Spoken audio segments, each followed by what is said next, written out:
Well, hey there, it's great to have you with us.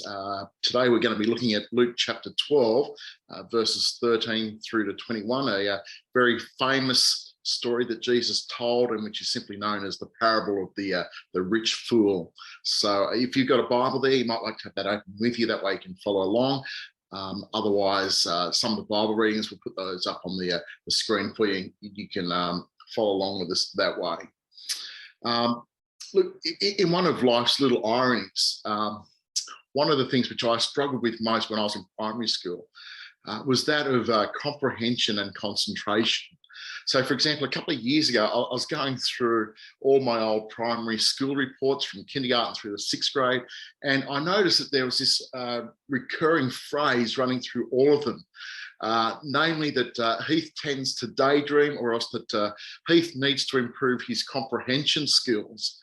And it's ironic because comprehension is all about being able to understand and to make sense of what you are reading or hearing, and then to be able to communicate that to others so that they too can understand and make sense of it. Which, if you think about it, is actually one of the basic components of teaching and preaching the Bible.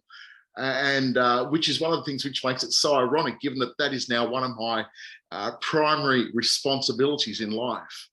And likewise, when it comes to concentration and attentiveness, and which calls for being able to listen and understand what others are telling me when pastorally I'm caring for them.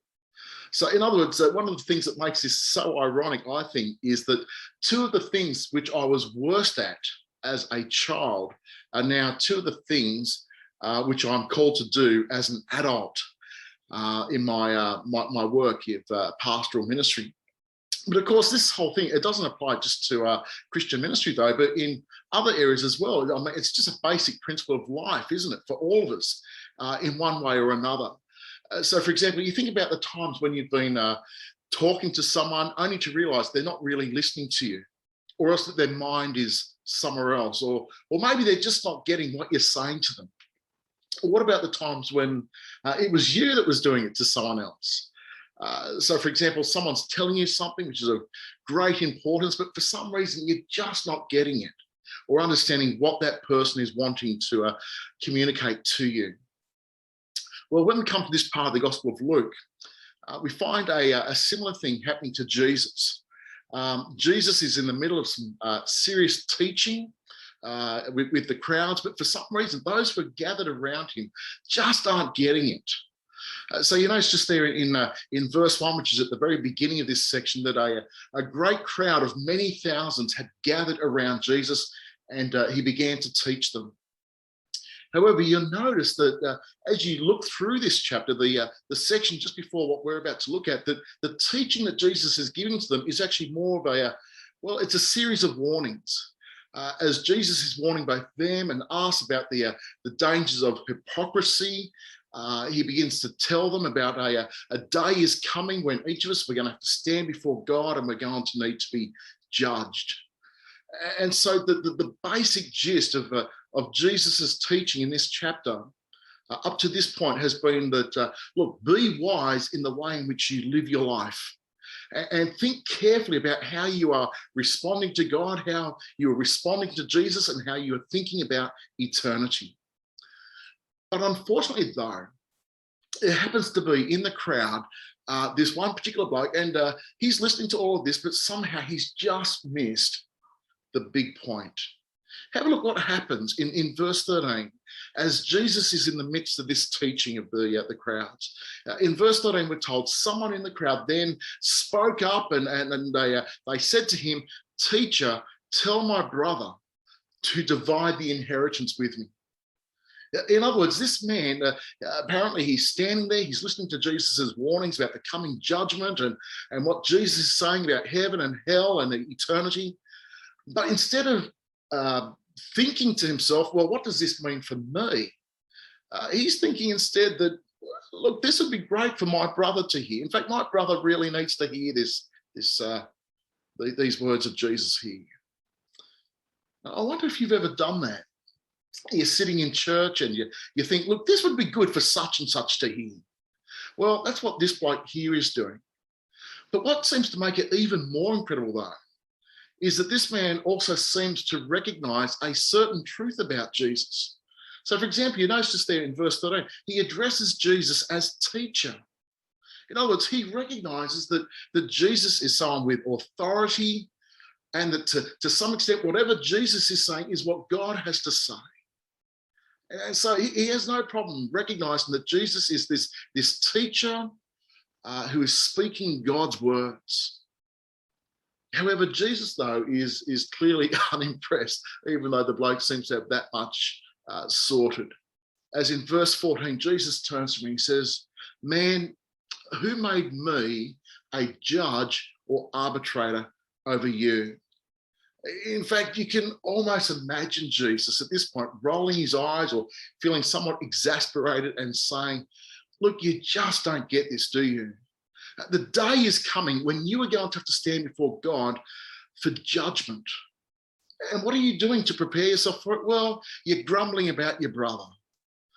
Look, don't worry about your brother. Worry about yourself. In other words, where is your heart in relation to God?"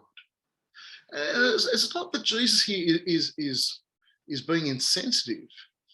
It's just that this man has been standing there listening to Jesus talking, but he still has no idea about what is truly important in life.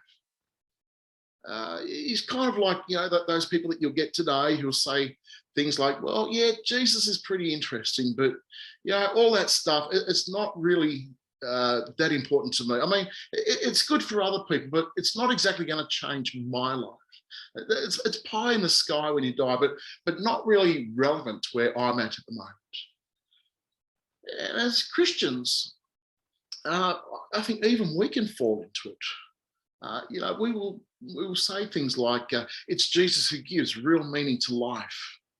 That we need to live carefully as people who are going to be judged by God. But then we go and tell ourselves that, look, if only I could win the lotto and make sure I'm financially secure, then I would be happy. Or else, if only I could get myself the right job or get the right house or right car, if only I had this or if only I had that, then somehow my life would be more complete or made more meaningful. And so often, we're concerned about the future only insofar as making sure that we go to heaven when we die, but it doesn't really affect us much in the here and now. However, Jesus knows where this man is coming from, and perhaps even more importantly, where he is headed. And so he warns him. This man who just a moment ago wanted Jesus to judge his brother now finds Jesus judging him. As in verse 15, Jesus exposes the fundamental problem with this man's heart by showing where it really is. In verse 15, he says to them, that is to the crowd and to this man, "Take care and be on your guard against all covetousness." In other words, against all kinds of greed. "For one's life does not consist in the abundance of his possessions." And the word for life, which is being used just here, is quite interesting, because here Jesus isn't just talking about physical life. He's not even talking just about spiritual life. Rather, he's talking about life as a whole. In other words, he's talking about finding satisfaction and meaning in life. And he's saying that, look, all the things in the world cannot give you those things. You will not find life, real life, satisfying and meaningful life, simply in the abundance of your possessions or your wealth. Life is more than that.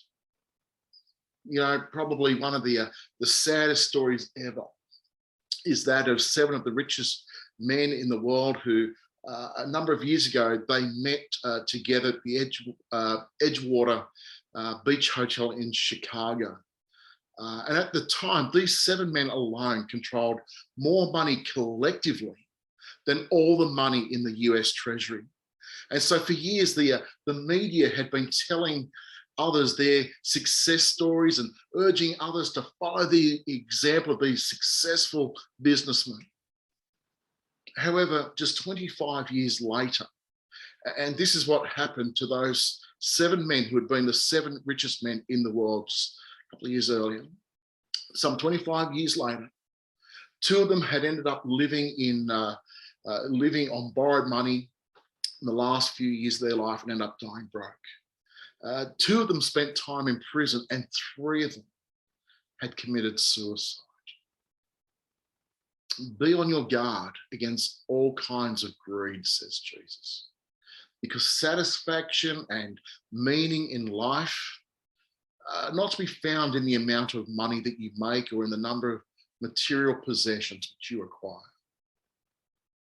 In terms of this man here, his biggest heart problem was in thinking that his own life might be made better or more complete if only he could have had more than what he currently had.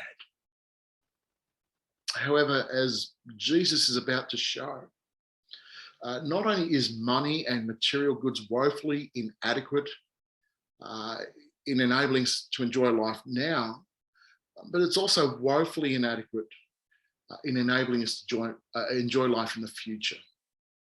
It's inadequate now, but it's inadequate for the future in terms of real enjoyment and experiencing the goodness of life as God intended it in right relationship with him and with others and with the things that he's given to us.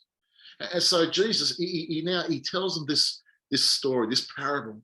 In verses 16 and 21, he, that is Jesus, told them a parable saying, the land of a rich man produced plentifully, and he thought to himself, what shall I do? For I have nowhere to store all my crops. And he said, I will do this.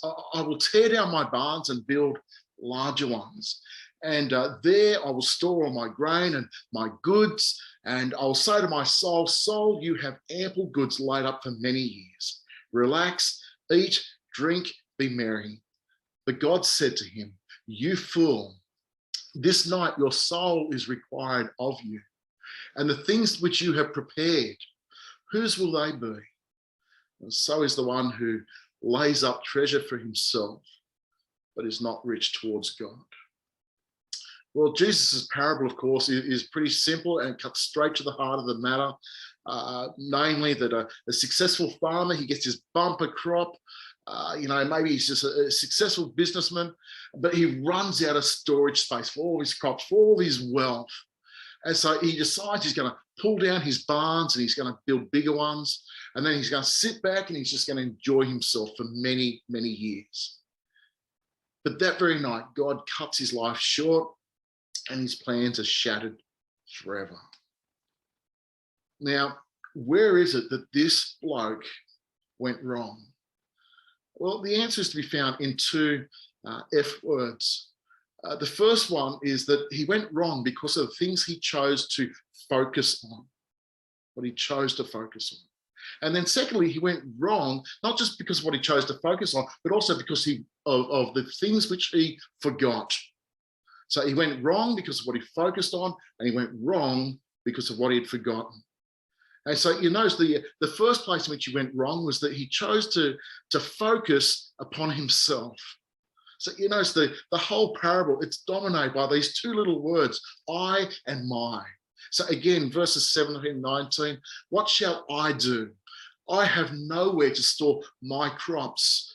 And he said, I will do this. I will tear down my barns. I'm going to build bigger ones. I will store my grain. I will store my goods. I will say to my soul, soul, you have ample goods laid up for many years. Eat, relax, eat, drink, be merry. In other words, the whole thing is about what he has and what he is going to do. So the picture which Jesus paints here is that of a person who has planned their entire life with a focus almost entirely upon themselves and their own pleasure, their own happiness in the here and now, and perhaps even at the expense of others. In other words, here is a man who, in his thinking, there's no one else to really consider. There's no other world which might exist. There is nothing of eternity to think about.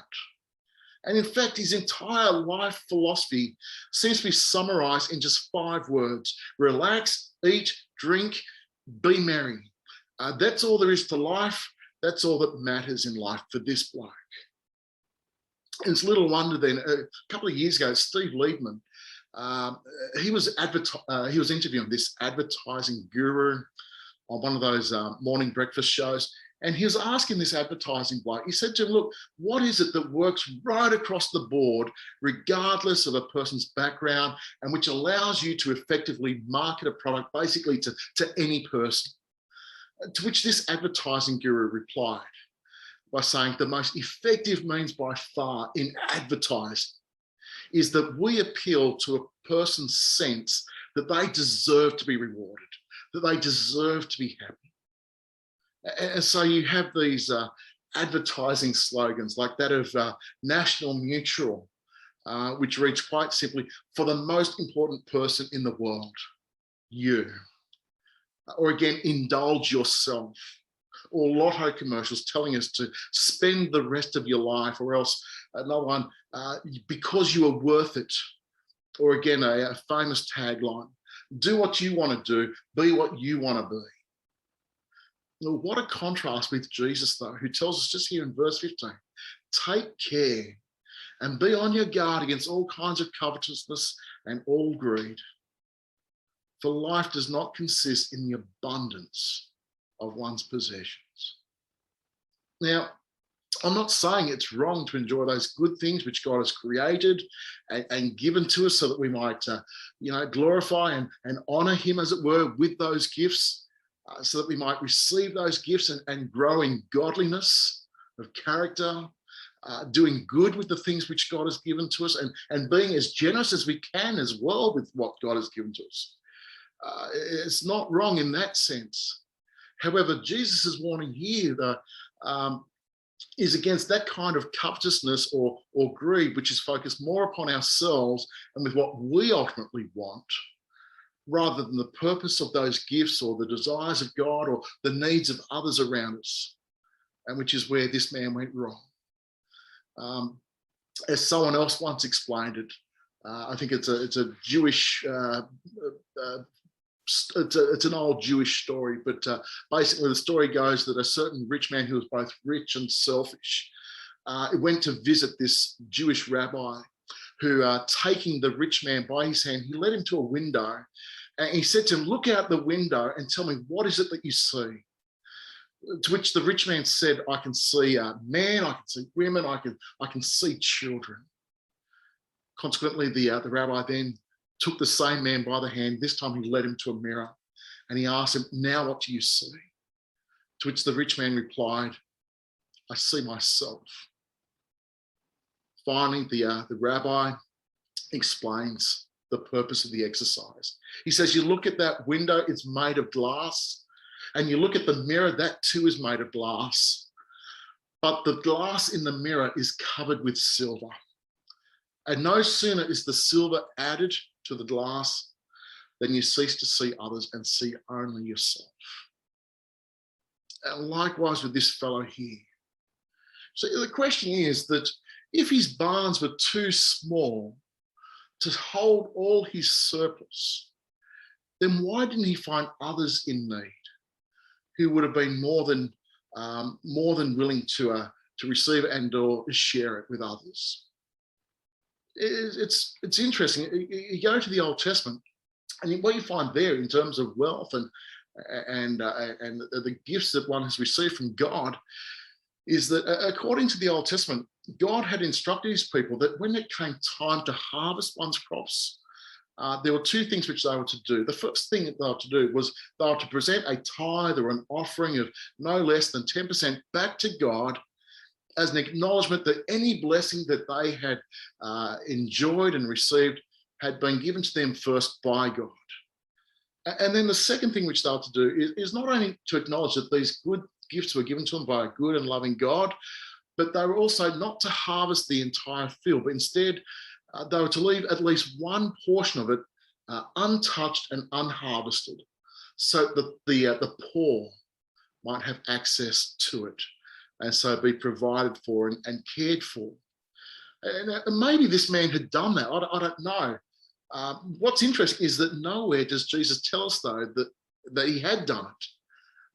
Rather, the emphasis in Jesus' story here is is that of a man who is focused on himself and who has forgotten about others and who has forgotten about God.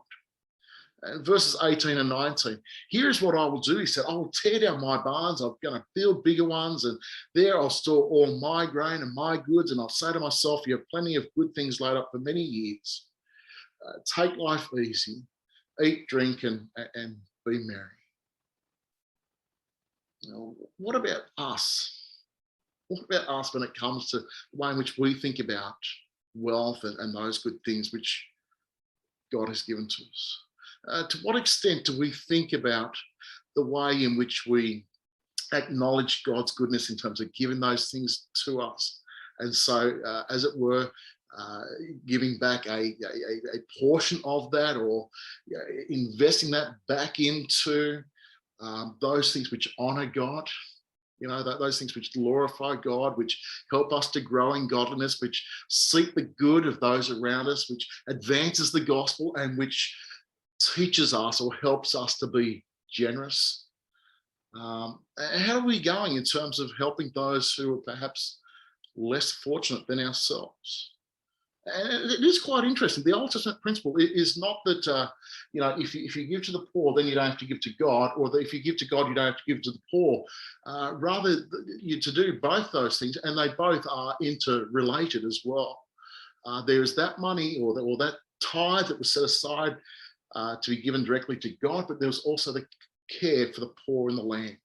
And I take it by both of those actions, you are showing a love for God and a love for one's neighbour. The other thing which is quite interesting as well is that in Judaism, it's said that there are three pillars of piety in terms of Judaism. Those three pillars are prayer, fasting, and almsgiving. Almsgiving is giving to the poor. And it's interesting, if you think about those three things as being the pillars of piety or godliness in terms of Judaism, these are the three very things which this man has little or no interest in. There's no talk of prayer, of acknowledging God who gave him this bumper crop.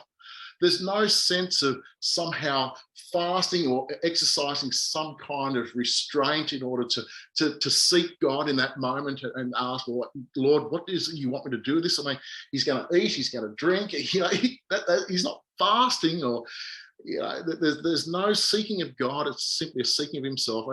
And likewise, in terms of the almsgiving, certainly in the parable, no indication that he has any inclination to share it with those around him who are less fortunate than themselves.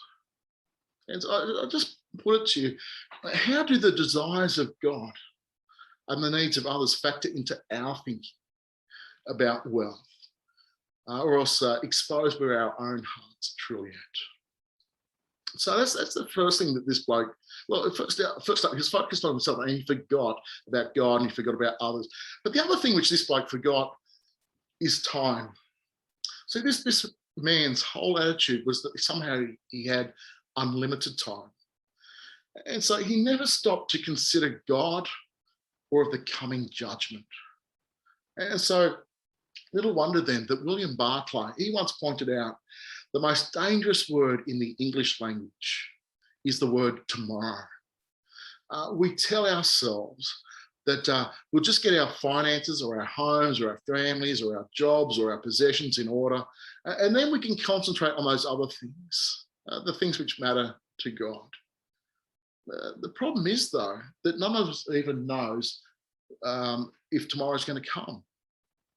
Hence the danger of just putting it off and saying, well, I'll do it tomorrow. I'll think about eternity tomorrow. I'll think about God tomorrow. I'll think about what it is that God desires tomorrow. But first, I need to do this. Hence the story of three apprentice demons. Again, fictional story, but the story goes that three apprentice demons were to be sent to earth on a mission.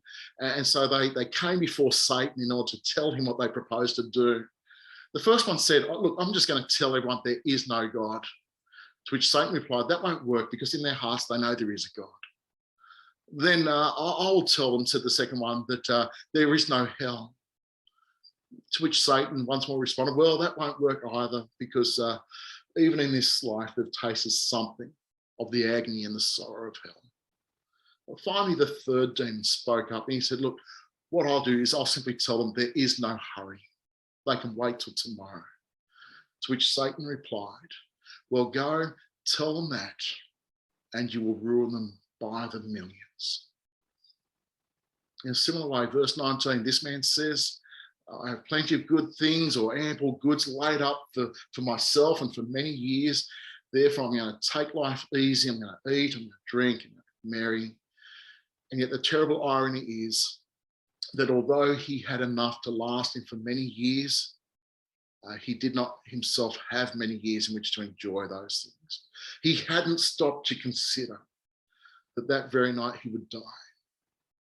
And so God says in verse 20, you fool, you've forgotten about time. This very night your life will be demanded from you. Then who will get what you have prepared for yourself? And it's amazing, isn't it, to consider that this bloke who had enough foresight to build himself bigger barns to hold all his wealth, did not himself have enough foresight to prepare in order to meet God. A drastic and terrible oversight. However, there was one thing, though, which he did in a sense get right, and that is he did understand that life is about being rich. It is about being rich. But the place, though, where he went wrong was in considering what kind of riches he ought to have been pursuing. See, the life and the death of this rich fool is a warning, says Jesus, because verse 21, this is how it will be with anyone who stores up things for themselves, but who is not rich towards God. In other words, there are a kind of riches which we ought to be seeking after and which will send us to hell if we do not pursue them. And that is why we are commanded, as it were, to be rich towards God. Let me finish with just two quick illustrations. Firstly, 100 years ago, a Swedish chemist by the name of Alfred Nobel woke up one morning to read his own obituary in the newspaper. It simply read, Alfred Nobel, the inventor of dynamite, died yesterday. He devised a way for more people to be killed in a war than ever before, and he died a very rich man. Well, actually, it was Alfred's older brother who had died, and the newspaper reporter had bungled the obituary. However, the account had a profound effect upon Nobel, who decided that he wanted to be known for something other than just developing the means to kill people efficiently. And he also felt guilty for amassing a fortune in the process. And so he initiated what has become known as the Nobel Peace Prize, and which is now awarded to those who foster peace. And this is what he said. He said, look, every man ought to have the chance to correct his obituary in midstream and to write a new one. Every person ought to have the chance or the opportunity to correct their obituary in midstream and to write a new one. I wonder if you'd like to change yours. Life is not about how many possessions you can amass, how much money you can make, or how much pleasure you can pursue.